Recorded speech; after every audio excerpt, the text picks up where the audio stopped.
warahmatullahi wabarakatuh. Waalaikumsalam warahmatullahi wabarakatuh. Jadi terima kasih lagi saya ucapkan kepada ibu-ibu karena sampai sekarang ibu masih bisa tetap hadir untuk pertemuan kelompok atau pertemuan P2K2.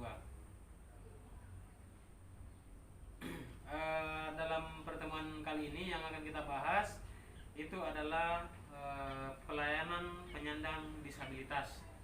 Jadi sebelum saya menjelaskan, saya akan bertanya dulu kepada ibu-ibu. Kira-kira ibu-ibu tahu tidak apa itu disabilitas? Tidak tahu? Oke, terima kasih. Jadi disabilitas itu adalah setiap orang yang mengalami keterbatasan fisik, mental, atau sensorik dalam jangka waktu yang lama, yang dalam berinteraksi dengan lingkungan dapat mengalami hambatan untuk berpartisipasi secara penuh dengan efektif dengan warga. Nah, namun penyandang disabilitas ini tetap memiliki hak-hak yang sama dengan warga negara lainnya. Jadi untuk hak-hak penyandang disabilitas itu ada beberapa. Penyandang disabilitas berhak untuk hidup bebas dari cercaan, kemudian mendapat perlindungan, kemudian mendapat bantuan, bekerja, bersekolah, hidup sehat, beribadah, dan masih banyak lagi. Jadi disabilitas ini terbagi beberapa lagi. Jadi yang pertama adalah disabilitas fisik. Kemudian yang kedua ada disabilitas netra, disabilitas mental, kemudian disabilitas remu wicara, dan disabilitas intelektual. Jadi seperti fisik itu mungkin tangannya yang terpotong, yang tidak ada sebelah, atau mungkin kalau disabilitas netra itu orang-orang yang tunanetra atau mohon maaf tidak bisa melihat atau buta. Kemudian ada disabilitas mental itu yang mengalami gangguan mental, atau mungkin secara kasarnya mohon maaf kita sebut biasanya sampai ada orang gila, ya kira-kira seperti itu. Nah, dari penyandang disabilitas ini ada lagi yang dikategorikan dengan penyandang disabilitas berat. Jadi penyandang disabilitas berat ini adalah penyandang disabilitas yang tingkat kedisabilitasnya itu sudah tidak dapat direhabilitasi atau tidak dapat melakukan aktivitas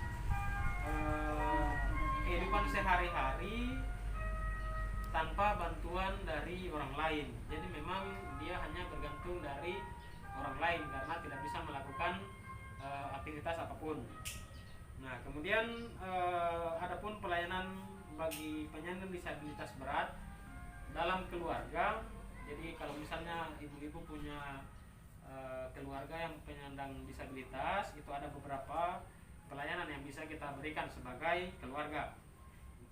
Yang pertama, memberikan makanan 4 sehat 5 sempurna, memandikannya sehari 2 kali, atau melatih membersihkan diri seperti mandi ataupun gosok gigi, mengganti pakaiannya sehari 2 kali, mengganti alas tidur, dan masih banyak lagi.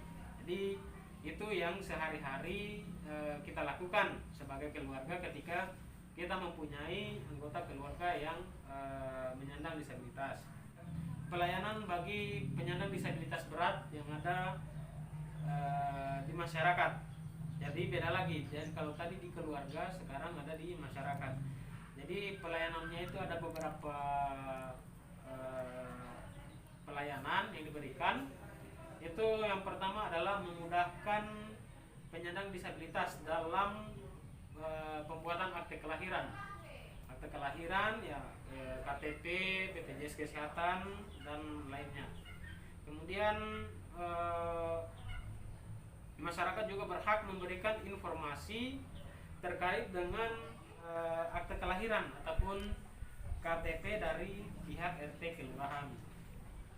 Selanjutnya, memberikan kemudahan penyandang disabilitas berat untuk menggunakan prasarana umum di masyarakat, nah, seperti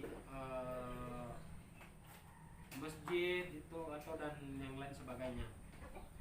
Nah, kemudian berikutnya memberi kesempatan bagi penyandang disabilitas untuk mengikuti kegiatan kemasyarakatan di lingkungan, ya, seperti mungkin bermain. Penyandang disabilitas itu juga boleh berhak untuk bermain bersama masyarakat lainnya.